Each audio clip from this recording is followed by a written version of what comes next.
একটা মাইল ফলক, বহু বছর বাদেও বোধহয় আলোচনা করবে। ওই 26-এ যেরকম ভোট হয়েছিল, কিরকম লাগে যখন এইটা সাকসেসফুলি এরকম মানুষের ভোটাধিকার ঠিকভাবে রেখে তারপর এই শপথ গ্রহণে আসে? খুবই ভালো লাগে, বিরাট স্যাটিসফ্যাকশন।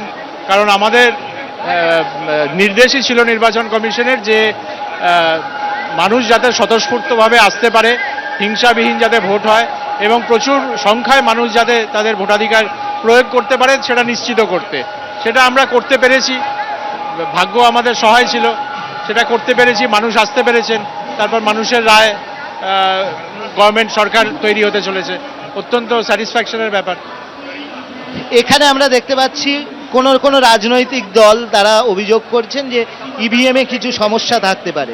আপনারা কি এগুলো আদৌ কখনো মানে ইভিএম সংক্রান্ত, ইভিএম কি কিছু ট্যাম্পার করা সম্ভব আদৌ?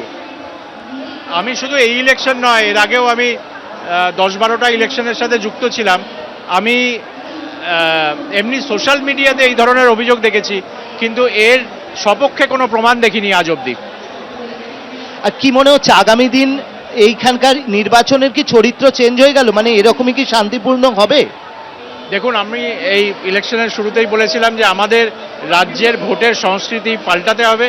সেটা বাংলার মানুষ পাল্টেছেন, দেখিয়ে দিয়েছেন যে শান্তিপূর্ণভাবে তারাও ভোট করতে পারেন।